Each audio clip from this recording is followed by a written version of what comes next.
William S. Burroughs.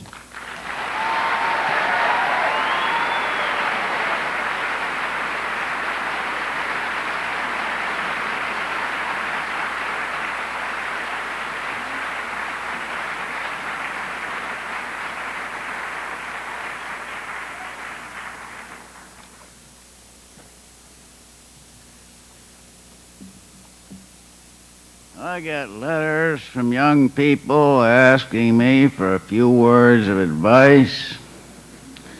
Well, here are a few simple admonitions for young and old. Never interfere in a boy and girl fight. Beware of whores who say they don't want money. The hell they don't. What they mean is they want more money, much more. If you're doing business with a religious son of a bitch, get it in writing.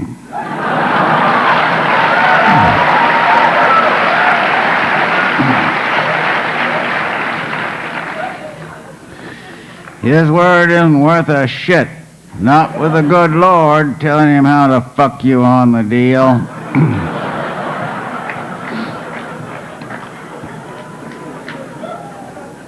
If, after having been exposed to someone's presence, you feel as if you'd lost a quart of plasma, avoid that presence. You need it like you need pernicious anemia. Don't like to hear the word vampire around here. Trying to improve our PR. Enlightened interdependence is the key word. Life in all its rich variety, take a little, leave a little, by the inexorable logistics of the vampiric process, they always take more than they leave. And why indeed should they take any? Avoid fuck-ups. Foos, I call them for short. You all know the type. Everything they have anything to do with turns into a disaster. They're trouble for themselves and everyone associated with them. A fool is bad news that rubs it off. Don't let it rub off on you. Do not proffer sympathy to the mentally ill. It's a bottomless pit. Tell them firmly, I am not paid to listen to this drivel. You are a terminal fool. And above all, avoid confirmed criminals. They are a special malignant strain of fools. Look what Norman Mailer got himself into by involving himself with this archetypical criminal fool, Jack Henry Abbott. As soon as Miller gets him out, he rushes out and kills a waiter. Well, Abbott says, I would sell my soul for freedom, but I won't give an honest day's work or behave myself for an instant for the same thing. Surely Abbott is the foolish of the fools. You can see that's somebody to stay well away from. Now, some of you may encounter the devil's bargain if you get that far. Any old soul's worth saving, at least to a priest. But not every soul is worth buying. So you can take the offer as a compliment. Well, he'll try money first, all the money there is. So who wants to be the richest guy in some cemetery? Oh, money won't buy, not much left to spend it on, Gramps. Getting too old to cut the mustard. Well, time hits the hardest blows, and especially below the belt. So how does a young body grab you? Like three-card Monte. Now you see it, now you don't. Some old fool is going to rush out and realize all his wet dreams. Haven't you forgotten something, Gramps? In order to feel something, you have to be there. You have to be 18 years old, and you aren't 18, you're 78. You're just not there. Old fool sold his soul for a strap-on. Well, I was trying the easy ones first, so how about an honorable bargain? You always wanted to be a doctor. Well, now is your chance. There are no honorable bargains that involve exchange of quality merchandise, like souls, for quantitative merchandise, like money and time. The devil's bargain is always a bargain for him, so piss off, Satan, and don't take me for dumber than I look. As an old junk pusher told me, watch whose money you pick up. Now here's some specialized advice. If there are any aspiring young thieves in the audience, don't ever try and beat a Chinaman. He will die before he gives up his money.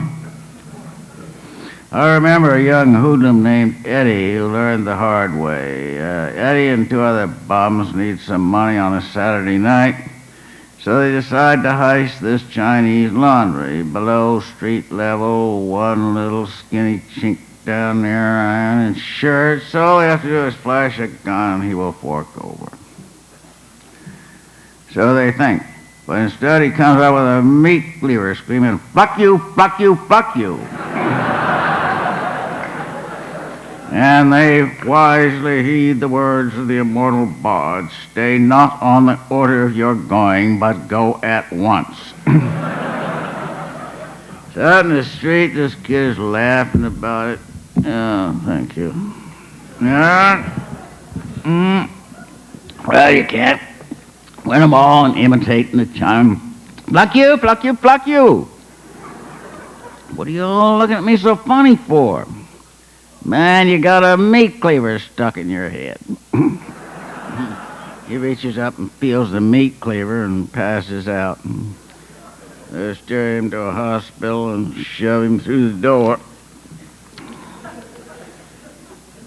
Apparently he made it.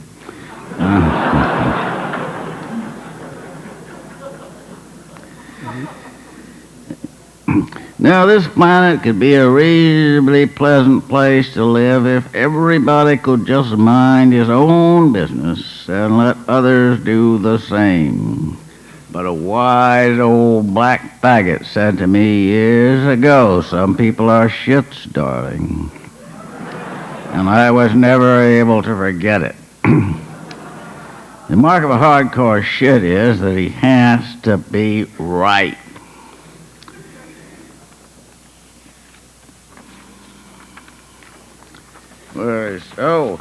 So here is Nancy Reagan and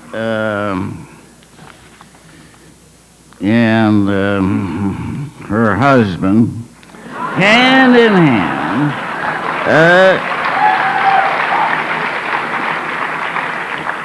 saying that nobody has a right to mind their own business. They say that only outspoken disapproval of drug use can be tolerated, that indifference is not an option. You just can't mind your own business at all. It is disquieting to speculate what may lurk behind this colossal red herring of the war against drugs. A war neither likely nor designed to succeed. Looks like old clean money and new dirty money are shaking hands under the table. And the old tried and failed police approach will continue and escalate. If something doesn't work, that is the best reason to go on doing it in politics. If something looks like it might work, stay well away. Anything like that can make waves, and the boys at the top, they don't like waves.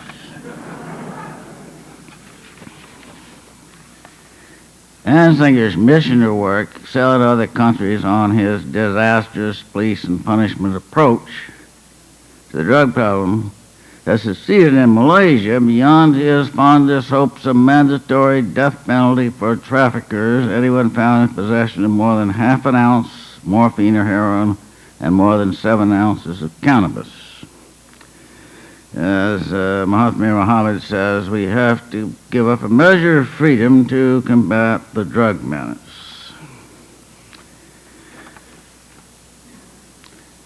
And the most nasty thing going on in this pestiferous area is a systematic radio campaign to create a drug-hating and addict-hating personality.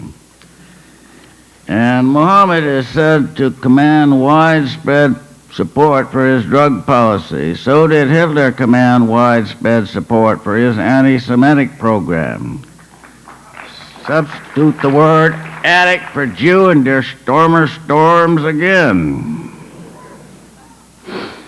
Well, to get to the bottom of any issue, ask yourself who profits. According to Zoda's account, in Power on Earth, the bulk of the world's dirty money is processed in Singapore and Kuala Lumpur. Yeah, that would be interesting to examine the offshore bank accounts of some of these Malaysian officials.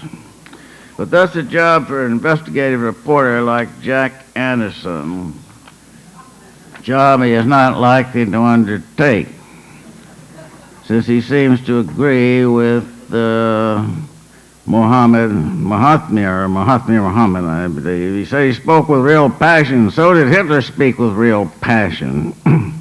For God's sakes.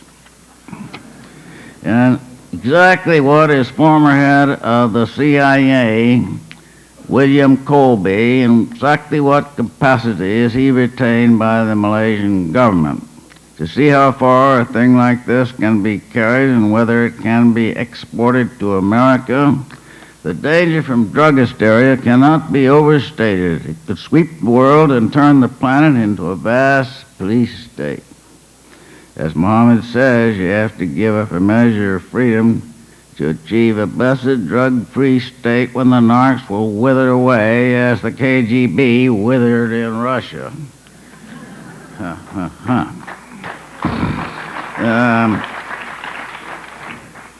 Of course, the AIDS scare slots right in. It was inevitable that people would say it was a laboratory creation, and here is, what's his name, Dr. Seal says AIDS is secret Soviet weapon, and here's another one said AIDS is germ warfare by the U.S. government against gays and blacks. Well, take your pick. I don't see that the Russians could profit anything, but I can see that the Reagan administration could profit. They're looking for scapegoats. A lot. Yeah. This folkloric text from the Federal Narcotics Hospital at Lexington, Kentucky, was inspired by the words of Juvenal, the ancient Roman satirist, referring to Greek parasites and sycophants. If you would say you're warm, he breaks into a sweat. If you complain of a draft, he screams for his overcoat. There is an exclusive wing of Lexington reserved for the do-rights, who are considered good rehabilitation prospects. They get better rooms and more medication. Now, a do-right always shows up with letters from his employer, clergyman, congressman, and all the rest of it. You know that type. Falls all over himself to light the boss's cigarette. The doctor walks into the ward, rather warm in here, as one man the do-rights break out in a sweat and rush around opening windows. A bit cold in here, isn't it? Immediately the do-rights see their breath in the air, snatch blankets, and bundle themselves up to a chorus of chattering teeth. Front office, brown nose, fink to the bone. Doctor, when I die, I want to be buried right in the same coffin with you.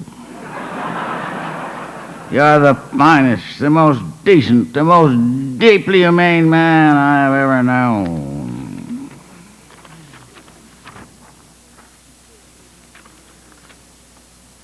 I'm putting you down for additional medication, son. Thank you, Doctor. Pushers should receive the death penalty. If such stuff are due rights made, it's the old army game from here to eternity. Get there first just with the brownest nose. Well, down the dim gray wards and day rooms where they do wrongs, hawk and spit and shiver and vomit. Fucking Croker wouldn't give me a goofball. You ask me what the American flag means to me, and I tell him soak it in heroin, Doc, and I'll suck it.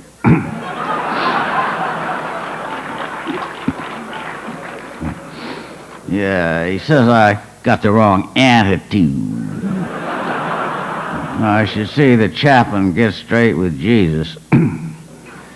And then with the tears streaming down their lousy pink faces, the do-rights leap up as one man and bellow out the Star-Spangled Banner.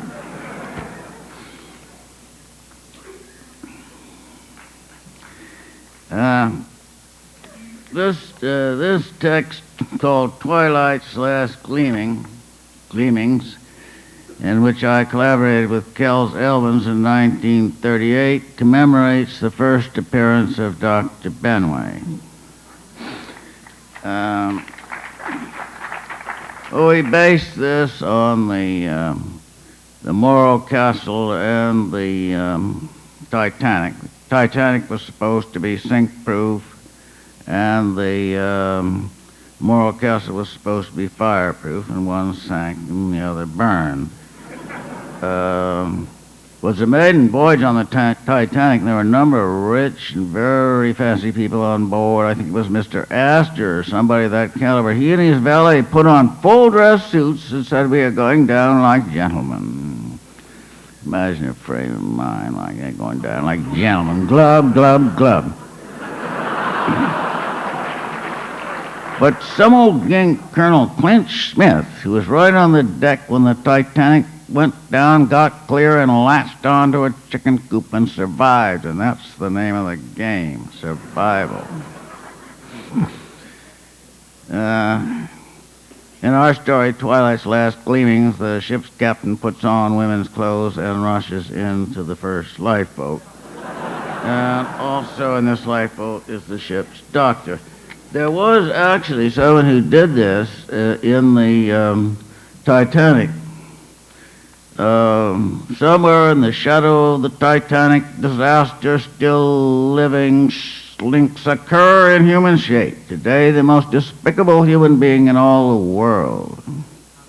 In that grim midnight hour, as their countersang rang out over the deep, women and children first, what'd he do? He scuttled to the stateroom deck, put on a woman's skirt, set a woman's hat and a woman's veil, and picking his crafty way back among the grave and chivalric men, filched a seat in one of the lifeboats and saved his skin. His identity is not yet known. So foul an act as that will out like murder. This man still lives. Sure, he was born and saved to set a new standard by which to measure infamy and shame. Oh boy, that 19th century. Yeah. Twilight's Last Gleamings. SS America off Jersey coast. Ladies and gentlemen, there is no cause for alarm. We have a minor problem in the boiler room, but everything is now under sound effects of a nuclear blast. Explosion splits the boat. A paretic named Perkins screams from his shattered wheelchair, "You pithy-ass son of a bit." Second-class passenger Barbara Cannon lay naked in a first-class stateroom. Steward Hudson stepped to a porthole. "Put on your clothes, honey," he said. "There's been an accident." Dr. Benway, ship's doctor, drunkenly added 2 inches to a 6-inch incision with one stroke of his scalpel. "Perhaps the appendix is already out, doctor," the nurse said, peering dubiously over his shoulder. "I sewed a scar. The appendix out? I'm taking the appendix out. What do you think I'm doing here?" Perhaps the appendix is on the left side, Doctor. That happens sometimes, you know. Stop breathing down my neck. I'm coming to that. Don't you think I know where an appendix is? I studied appendectomy in 1904 at Harvard. He lifted the abdominal wall and searched along the incision, dropping ashes from his cigarette. Thrust a red fist at it and get me a new scalpel. This one's got no edge to it. The doctor flattened against the wall. The patient slid off the operating table, spilling intestines across the floor. Sober up, I can't be expected to work under such conditions. He swept instruments, cocaine and morphine into his satchel and tilted out of the operating room. Mike Dwyer, politician from Clayton, Missouri, rushed into the first-class lounge, crossed the jukebox, selected the Star-Spangled Banner with Fats Terminal at the electric organ, and shoved home a handful of quarters. Oh, say, can you see Captain Kramer putting the finishing touches to heavy makeup? Now, green cloche hat and a fox stole. What are those horrid creations where the fox's mouth forms a clasp? Rather Sadie Thompson, he decides, slipping a .32 automatic into his handbag. Dr. Benway, by the dawn's early light, Dr. Benway pushed through a crowd at the rail and boarded the first lifeboat. "Y'all all right?" he said, seating himself among the women. "I'm not doctor."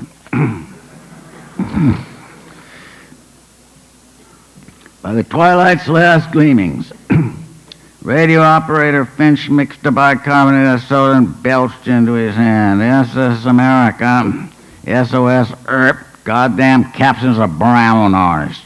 SOS off Jersey coast. SOS might smell us. Son of a bitchin' crew. Comrade Finch, comrade in a pig's ass. Captain stepped into the radio room and shot Finch in the back of the head. He shoved the body aside and smashed the apparatus with a chair. By the twilight's last gleamings, the captain stiff arms an old lady and fills the first lifeboat. The boat is lowered jerkily by male passengers. Dr. Benway casts off. The captain pats his bulging suitcase and absently looks back at the ship. Our flag was still there. It happens in every shipwreck. Something folk don't like to talk about. People keep trying to get into the lifeboats that are already full, and someone has to cut their fingers off with a butcher knife. In our story, a paralyzed, semi-paralyzed Beretic is the instrument of destiny. Someone gives him the knife and tells him what he has to do. A cry goes up from the tilting deck. Bodies hurtle around the boat. Heads bob up in the green water. A hand reaches out and closes on the boat side. Spring-like Perkins brings down the knife. The hands slip away. Finger stubs fall into the boat. "Attaboy, comrade, don't let 'em swamp us." The crew pull on the oars. Perkins works feverishly, cutting on all sides. His false teeth fly out, and with the speed of a striking snake, he snaps them back into his mouth. "Bastard thunder bitches, bastard thunder bitches, oh say does that star-spangled banner yet wave." Barbara Cannon showed your reporter her souvenirs of the disaster. A life belt autographed by the crew and a severed human finger. "I don't know," she said, "I feel sort of bad about this old finger." "Oh, the land of the free and the home of the brave."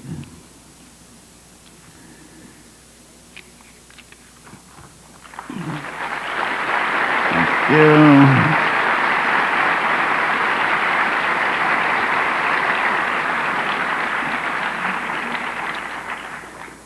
Daddy Longlegs looked like Uncle Sam on stilts, and he ran this osteopath clinic outside East St. Louis and took in a few junkie patients. For 2 notes a week, you could nod out in green lawn chairs and look at the oaks and grass stretching down to a little lake in the sun, and the nurse moves around with a silver tray feeding the junkie, and we called her mother, wouldn't you? Doc Benway and me is holed up there after a rumble in Dallas involving this aphrodisiac ointment, and Doc goofed on ether and mixed in too much Spanish fly and burned the prick off the police commissioner. So we come to Daddy Longrange to cool off, and we find him cool and casual in a dark room with potted rubber plants and a silver tray where he likes to see a week in advance. The nurse shows us to a room with rose wallpaper, and we have this bell any hour of the day or night just ringing. Mother charges in with a loaded hypo. One day we are sitting out in the lawn chairs with lap robes. It's a fall day, leaves changing, sun cold on the lake. Doc picks up a piece of grass. He says, you know, junk turns you on vegetables. Green, see? So we check out of the clinic and around the house, and Doc starts cooking up this green junk, and the basement is full of tanks, smell like a compost heap of junkies. So finally he draws off this heavy green fluid and loads it into a hypo big as a bicycle pump. Now we must find a worthy vessel, he says. So we flush out this old goofball artist and tell him it is pure Chinese H from the Ling dynasty. And Doc shoots the whole pint of green right into the main line. And the yellow jacket turns fibrous gray-green and withers up like an old turnip. And I say, I'm getting out of here, me. And Doc says, unworthy vessel, obviously, I withdraw from the case. Just consider the impasse of a one-God universe. He can't go anywhere since he is already everywhere. He can't do anything since the act of doing presupposes opposition. He can't exert energy since he is omnipotent. His universe is irrevocably thermodynamic, having no friction by definition, so he has to create friction, war, fear, and death to keep his dying show on the road sooner or later. Look, boss, we don't have enough energy left to fry an elderly woman in a flea-bag hotel fire. Well, we'll have to start faking it, sure, and leave the details to Joe. Look, from real disaster, you get a pig of energy. Sacrifice, heroism, grief, separation, fear, and violent death. So from an energy surplus, you can underwrite the next one. But if the first one is a fake, you can't underwrite a shithouse. Try to explain to God Almighty where his one God universe is going. Asshole doesn't know what buttons to push or what happens when you push them. Abandon ship, goddammit, every man for himself. Can't launch a lifeboat, boss. Film's fucked. Fix it. What with a Band-Aid and chewing gum to leaking the master film? Fix it yourself, boss man. Like the great Gatsby, Gim believes in the green light. He believes in the magical universe, unpredictable, spontaneous, alive, a universe where anything is possible.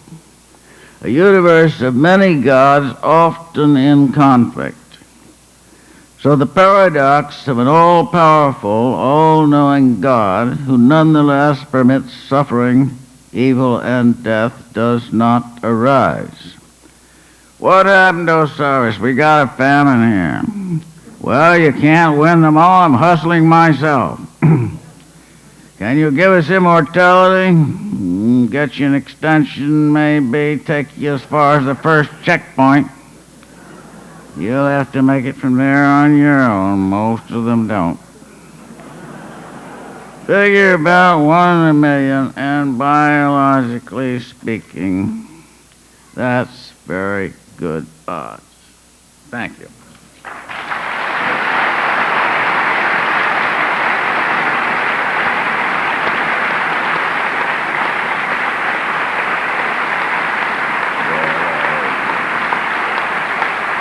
relinquish to...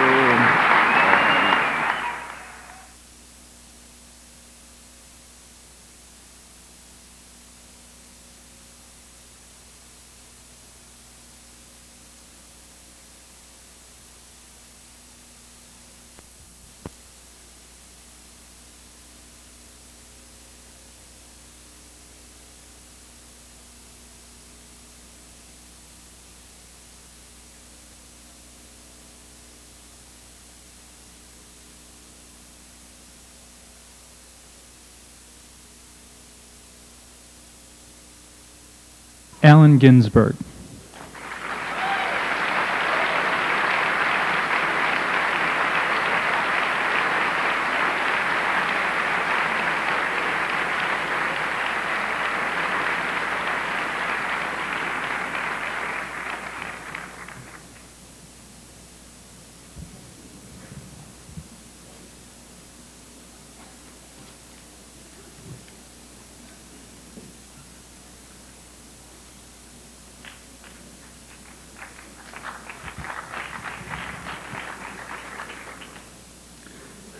What I'd like to do, it being 9:15,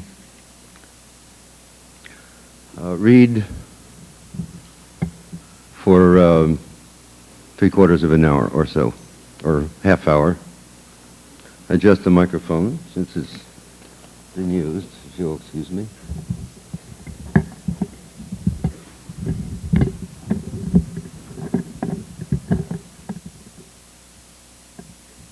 And start with one, as Mr. Burroughs did, inspiringly, with advice to the young. Cosmopolitan greetings to Struga Festival, Macedonia, Golden Wreath Laureates and International Bards 1986. Cosmopolitan greetings. Stand up against governments, against God. Stay irresponsible. Say only what we know, and imagine absolutes are coercion. Change is absolute. Ordinary mind includes eternal perceptions. Observe what's vivid. Notice what you notice. Catch yourself thinking. Vividness is self-selecting. If we don't show anyone, we're free to write anything. Remember the future. Freedom costs little in the U.S. Advise only myself. Don't drink yourself to death. Two molecules clanking against each other require an observer to become scientific data. The measuring instrument determines the appearance of the phenomenal world after Einstein. Blake, the eye altering alters all. The universe is subjective. Walt Whitman celebrated person. We are observer, measuring instrument, eye, subject, person. Universe is person. Inside skull is vast as outside skull. What's in between thoughts? Mind is outer space. What do we say to ourselves in bed at night in the blackness, making no sound? Trungpa, first thought, best thought. Mind is shapely, art is shapely. Maximum information, minimum number of syllables. Syntax condensed, sound is solid. Intense fragments of spoken idiom, best. Move with rhythm, roll with vowels. Consonants around vowels make sense. Savor vowels, appreciate consonants. Subject is known by what she sees. Others can measure their vision by what we see. Candor ends paranoia.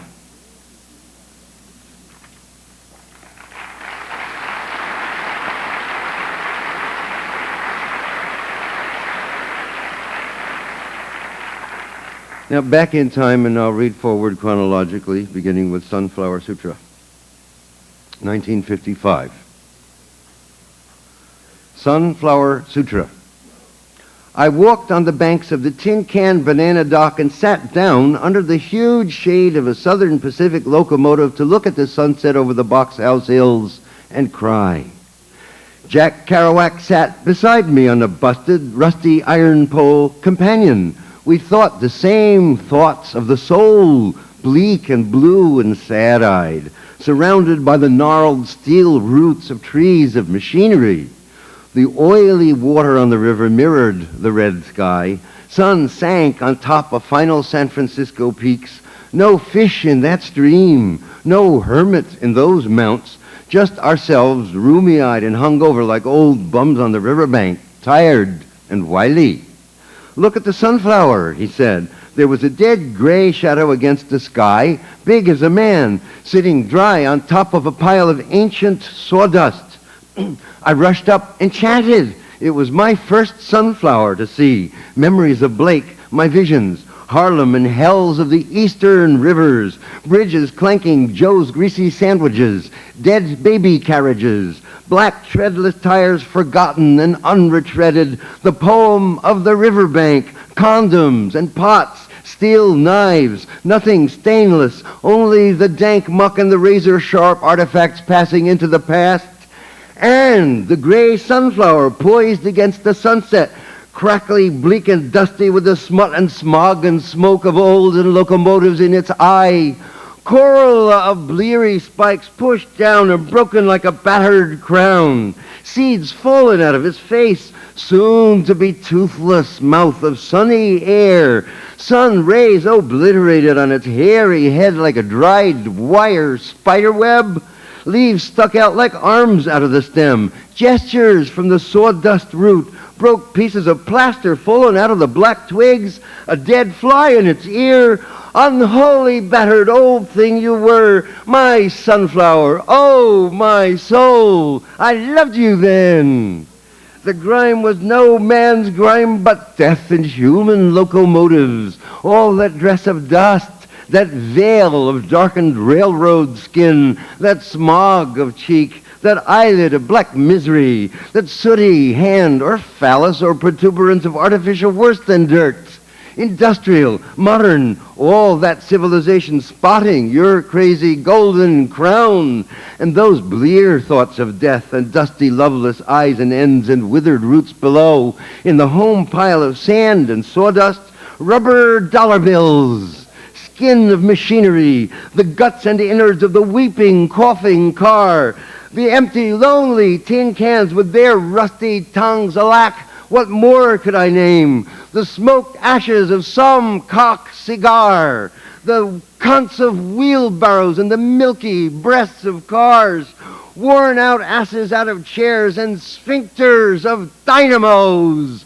All these entangled in your mummied roots, and you there standing before me in the sunset, all your glory in your form. A perfect beauty of a sunflower, a perfect, excellent, lovely sunflower existence, a sweet, natural eye to the new, hip moon, woke up alive and excited, grasping in the sunset shadow, sunrise, golden, monthly breeze.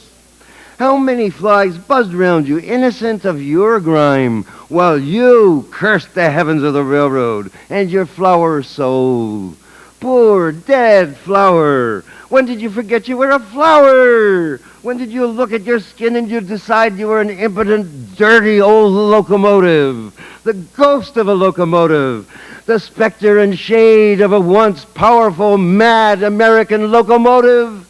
You were never no locomotive, sunflower. You were a sunflower. And you, locomotive, you're a locomotive. Forget me not.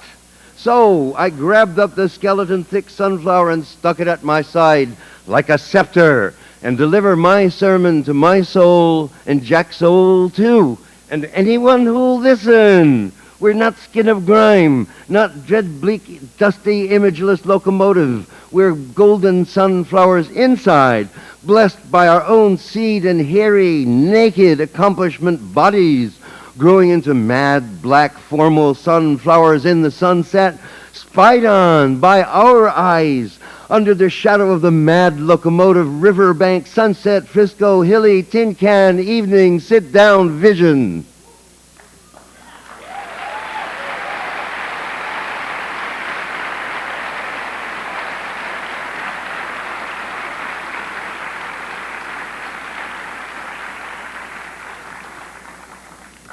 And also that same period, 1956, as dated in the poem America. So what I'm reading are a few poems that are in your Norton anthology or whatever. And then skip on ahead to present time. America. America, I've given you all, and now I'm nothing. America, $2.27, January 17th, 1956. I can't stand my own mind. America, when'll we end the human war? Go fuck yourself with your atom bomb. I don't feel good. Don't bother me. I won't write my poem till I'm in my right mind. America, when'll you be angelic? When will you take off your clothes? When will you look at yourself through the grave? When will you be worthy of your million Trotskyites? America, why are your libraries full of tears? America, when you send your eggs to India? I'm sick of your insane demands. When can I go in the supermarket and buy what I need with my good looks? America, after all, it is you and I who are perfect, not the next world. Your machinery is too much for me. You made me want to be a saint. There must be some other way to settle this argument. William Seward Burroughs is in Tangier right now writing Naked Lunch. I don't think he'll come back. It's sinister. Are you being sinister, or is this some form of practical joke? I'm trying to come to the point. I refuse to give up my obsession. America, stop pushing. I know what I'm doing. America, the plum blossoms are falling. I haven't read the newspaper for months. Every day somebody goes on trial for murder. America, I feel sentimental about the international workers of the world. Used to call them wobblies. America, I used to be a communist when I was a kid. I'm not sorry. I smoke marijuana every chance I get. I sit in my house for days on end, zonked on peyote mushrooms, and stare at the roses in the closet. Whenever I go to Chinatown, I get drunk and I never get laid. My mind is made up. There's going to be trouble.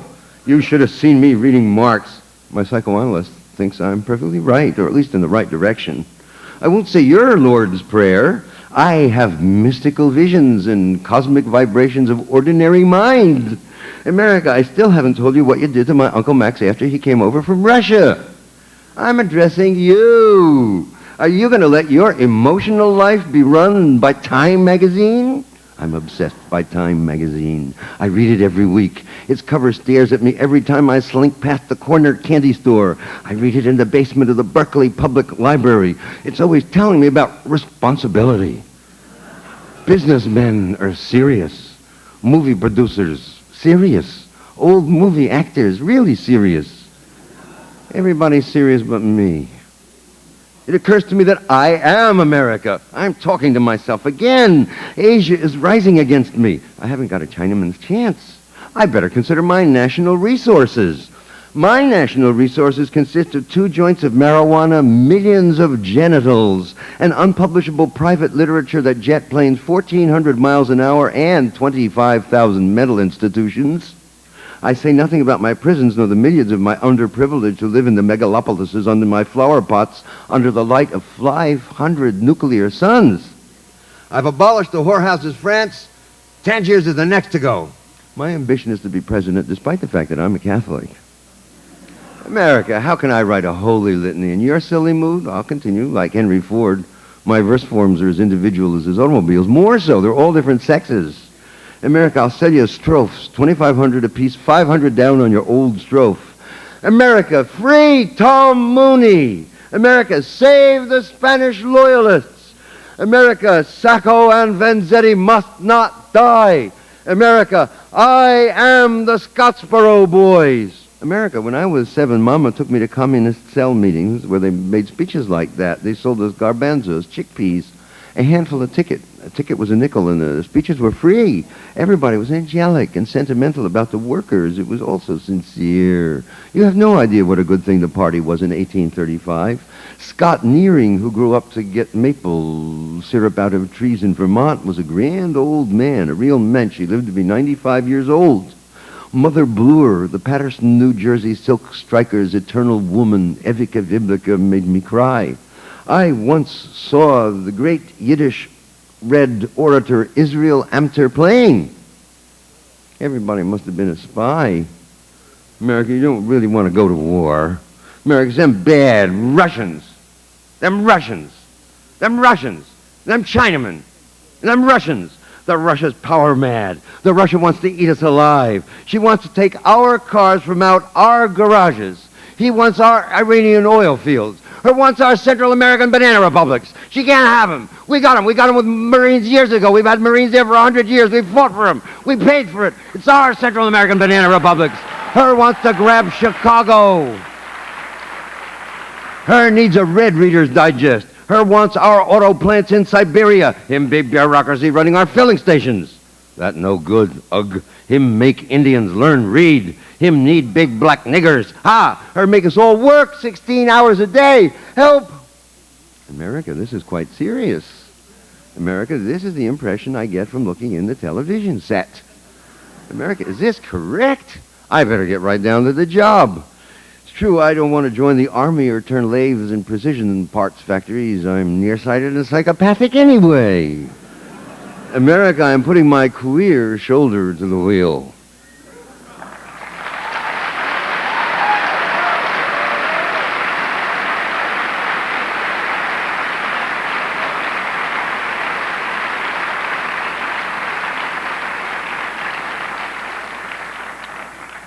I was in Israel during the month of January and was invited to read at a Peace Now demonstration, I think some January the 20th, January 19th or 20th or so, where there were 60,000 Israeli Peace Now partisans, so to speak. A fact that I hadn't realized that there was so much internal opposition. The country split in half, more or less, on that. And they said, poet friends who signed petitions to recognize the PLO and talk, have said, go back in, certainly if you're Jewish in America, open your mouth and wash dirty linen in public, because it shouldn't go on like this. And we're a captive of American large-scale funding for the governments as they stand. Puts everybody in a tough position. I asked Burroughs what he thought about it. He said it's getting on toward Belfast. Everybody's right. Both sides are right. So what do you do then? An immovable right meets an irrevocable right. Well, we got the Battle of the Gods. So this is the poem I read in Israel, in Tel Aviv, written in 1974, January 13th.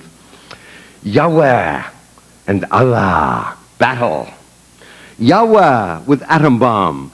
Allah cuts the throat of infidels. Yahweh's armies beat down neighboring tribes. Will the Red Sea waters close and drown the armies of Allah? Israel's tribes worshiping the golden calf. Moses broke the tablets of the law. Zalman Schachter, Lubavitcher Rebbe, Shlomo Karbach Rebbe, what do you say? Stone commandments broken on the ground. Sufi Sam, what do you say? Should the prophet's companions dance circled around the synagogue in Maya Sharim, wherein Jews daven bearded electric? Both gods terrible, awful, Yahweh, Allah, both hook-nosed gods, circumcised. Yahweh, Allah, which unreal? Which is the stronger illusion? Which God has the stronger army? Which God gives the most frightening command? Which God maintain his egohood in the Garden of Eden? Which be willing to be nameless? Which enter the old abyss of light? Yea, let Israeli tribes wander to tin camps at cold Europe's walls again. Yea, let the million Palestinians sit in desert shanty towns with tin cups. I'm a Jew, cries Allah. Buddha, circumcised. Snake sneaking an apple back into Eden. Alien, wanderer, caller of the great call. What prophet born on this ground bound me eternally to Palestine, circled by armies, tanks, droning bomber motors, radar, electric computers? What minds directed Stern Gang, Irgun, Al-Fatah, Black September? Meyer Lansky supplied the guns? Nixon, Shah, gangsters, premiers, kings, one-eyed General Diane? Golda Meir and Kissinger bound me with arms. Hitler and Stalin sent me here. Weizmann and Ben Gurion sent me here. Nasser and Sadat sent me here. Arafat sent me here. Messiah sent me here. God sent me here. Buchenwald sent me here. Vietnam sent me here. Milai sent me here. Lidice sent me here. My mother sent me here. I was born here in Israel, an Arab, circumcised. My father had a coffee shop in Jerusalem. One day the soldiers came and told me to walk down road, my hands up, walk away, leave my house, business forever. The Israelis sent me here. Solomon's temple, the pyramids, and Sphinx sent me here. The Kaaba sent me here. Yahweh and Allah sent me here. Mecca sent me here. Abraham will take me to his bosom. Muhammad will guide me to paradise. Christ sent me here to be crucified. Buddha will wipe them all out and destroy the world in an invincible flush of Heraclitus. The New York Times and Cairo editorialist Haikal sent me here. Commentary and Palestine Review sent me here. The International Zionist Conspiracy sent me here. Syrian politicians sent me here. Heroic pan-Arab nationalists sent me here. They're sending armies to my side. The Americans and Russians are sending bombing planes. Tanks, Chinese, Egyptians, Syrians help me battle for my righteous house, my soul's dirt, my spirit's boundaries, my body's territory, my Zionist homeland, my Palestinian inheritance. The capitalist, communist, and third world people's republics, dictatorships, police states, socialisms, and democracies are all sending deadly weapons to my aid. We shall triumph over the enemy, maintain our separate identity, proud history evermore, defend our bodies here, this holy land, this hill, Golgotha, never forget, never relinquish, inhabit throughout eternity under Allah, Christ, Yahweh, forever one God. Shema Israel, Adonai Eloheinu, Adonai Echad. La la la lahu, la la la lahu. Oi. Ah. Hu. Oi. Ah. Hu. Shalom. Shanti. Salam.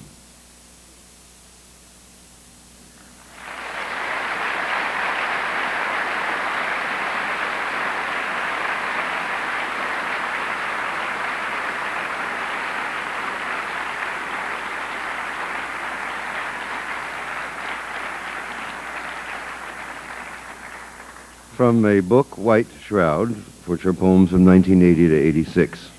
These two. That tree said, I don't like that white car under me. It smells gasoline. That other tree next to it said, you're always complaining. You're a neurotic. You can see by the way you're bent over.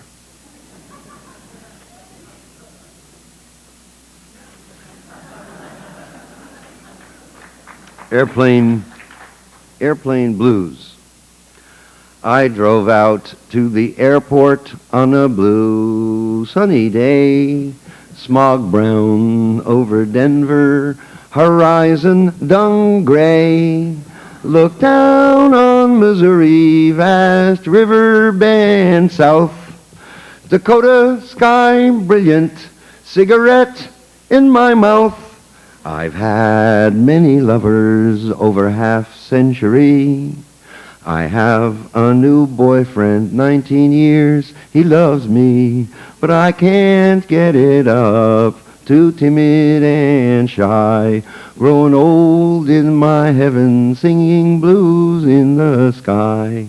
Nothing here to complain of, white clouds in the sun, peace in my heart, empty sky, everyone. But earth I look down on turns round misery. Green dollars fat with the war industry. Mankind's great delusions scrape sky with red rage. Build bombs out of atoms to blast out the words on this page. Majestical jailhouse, our joys in the cage. Hearts full of hatred will outlast my old age. My mother has perished, my father's long dead. I have a sweet brother, healed the pain in his head. I'm going to the Apple to eat with my friends, while the radio chatters what the president intends. Down there, Mississippi, Minneapolis near, farms and green comforts of the northern hemisphere, while Earth's 100 millions chew miserable clay. Old African kingdoms starve this century. I'll read in the papers more death in Iran. Yahweh rules Israel, tanks in Afghanistan, martial law rules Gdansk, and the old Vietnam War murders Indians in Guatemala and burns down El Salvador, London and Belfast, Los Angeles and Prague, Tel Aviv and Moscow sit in their smog. Phnom Penh's red ruin was Washington's pride. Hanoi hates Peking, where the god Mao has died. I'm alone in the sky, where there's nothing to lose. The sun's not eternal, that's why there's the blues. Majestical jailhouse, our joys in the cage. Hearts full of hatred will outlast my old age. Turn round in the sunset, over Manhattan Isle.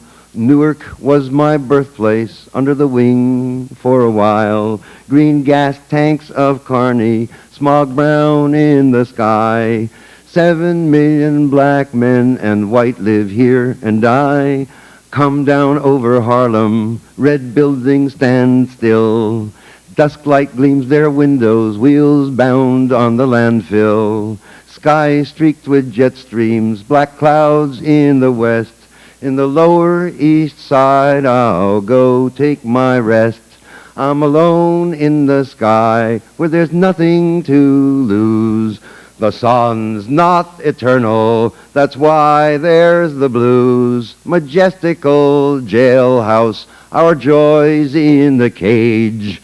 Hearts full of hatred will outlast our old age.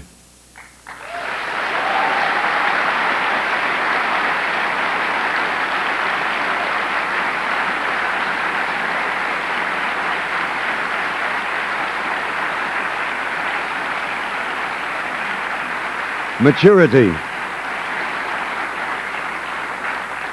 Maturity. Young, I drank beer and vomited green bile. Older, drank wine, vomited blood red. Now I vomit air.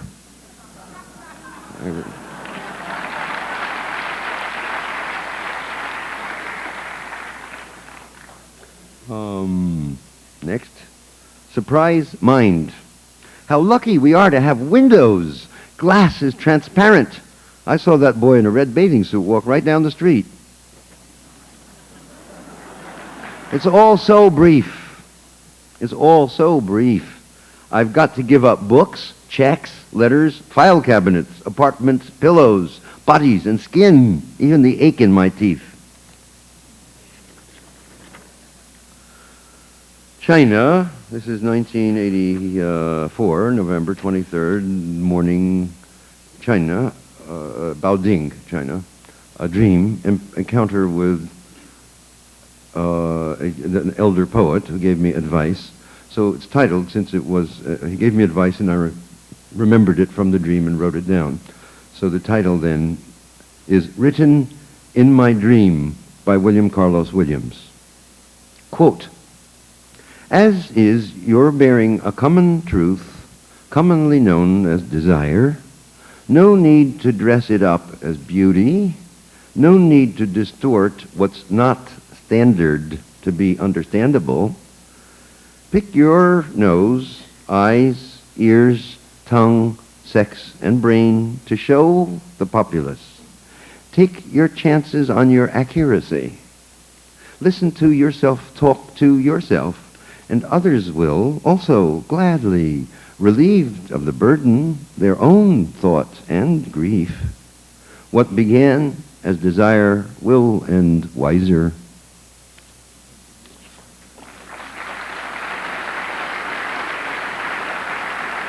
Prophecy. Prophecy. As I'm no longer young in life, and there seem to be not so many pleasures to look forward to, how fortunate to be free to write of cars and wars, truths of eras, throw away old useless ties and pants that don't fit. Moral majority. 1985, March. Something moral majority. Something evil about you, Mr. Viguerie, Mr. Falwell, Mr. Robertson, Swaggart. Well, not evil, but ignorance of the delights of the boy.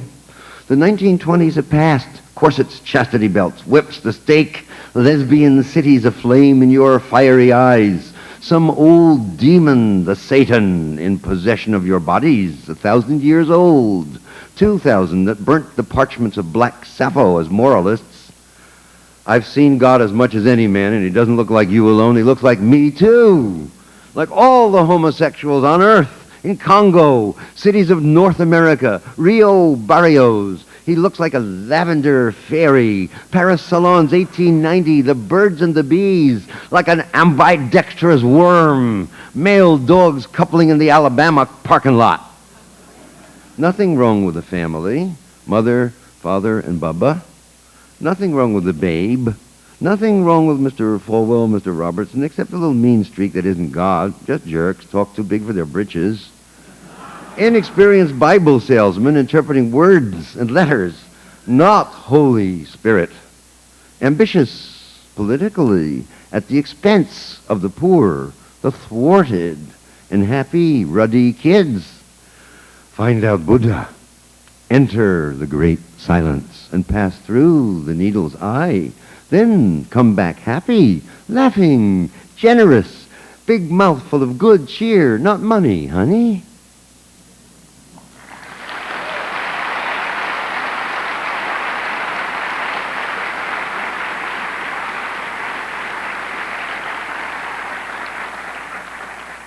Finish with one or two short, brief, new poems.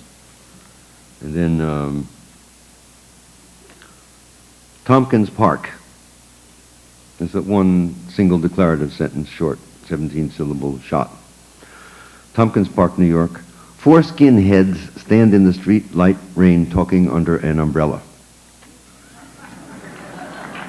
4 skinheads stand in the street, light rain, talking under an umbrella. So, sphincter. Sphincter. I hope my good old asshole holds out. 60 years, it's been mostly okay, though in Bolivia a fissure operation survived the Altiplano hospital. A little blood, no polyps, occasionally a small hemorrhoid. Active, eager, receptive to phallus, Coke bottle, candle, carrot, banana, and fingers. Now AIDS makes it shy, but still eager to serve. Out with the dumps, in with the orgasmic friend. Still rubbery, muscular, unashamed, wide open for joy. But another 20 years, who knows? Old folks got trouble everywhere. Necks, prostates, stomachs, joints. Hope the old hole stays young till death. Relax.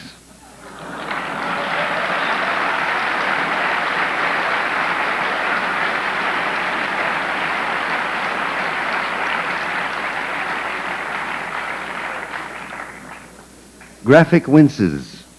Graphic winces. In high school, when you crack your front tooth bending down too fast over the porcelain water fountain,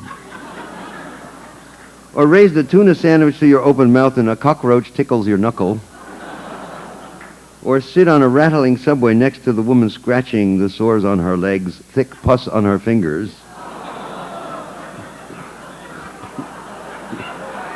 or put your tongue to a winter-frozen porch door. A layer of frightening white flesh sticks to the wooden frame. Or pinch your little baby boy's fat neck skin in the teeth of his snowsuit zipper. Or tip your stale party Budweiser on the windowsill to your lips. Taste Marlboro butts floating on top of the can. Or fighting on the second flight of the tenement, push your younger sister down the marble stairs. She bites her tongue in half. They have to sew it back in the hospital. Or at Icebox, grabbing the half-eaten Nestle's Crunch, a sliver of foil sparks on your back molar's silver filling. Or playing dare, you fall leg split on opposite sides of the high iron school spiked fence. Or kicked in the karate dojo, hear the sound like a cracked twig, then feel a slow, dull throb in your left forearm. Or tripping, fall on the sidewalk and rip last week's scab off your left knee. You might grimace, a sharp breath from the solar plexus, a chill spreading from shoulder blades and down the arms. Or you might wince, a tingling twixt sphincter and scrotum, a subtle electric discharge.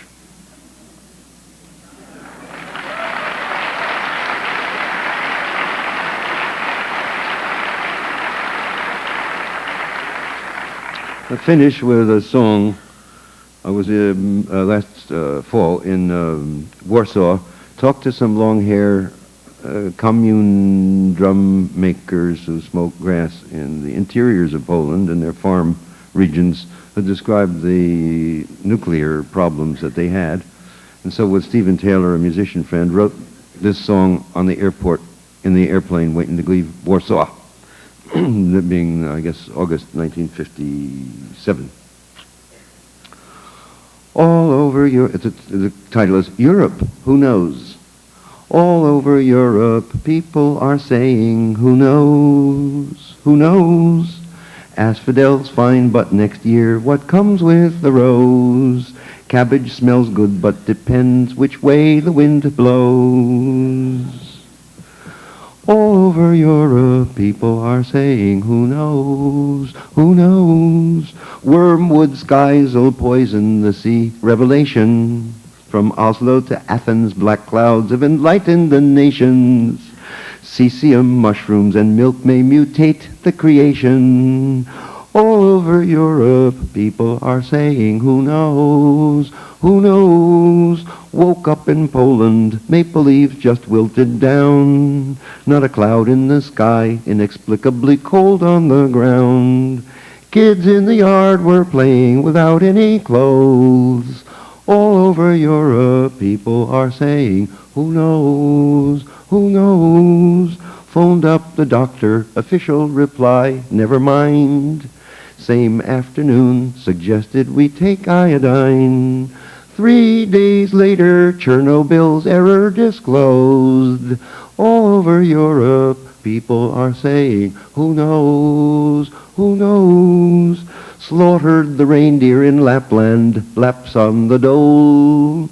Camembert, radioactive, in Zurich, the gold. Cotswolds of England, all the sheep markets were closed. All over Europe, people were saying, who knows, who knows? If a liter of water's one X-ray in Washington State, then in milk bars of Minsk, what does it cost a milkshake? big apples this year, we still have to eat up what grows. If we didn't eat poison, we'd starve, brother. Everyone knows. Thank you.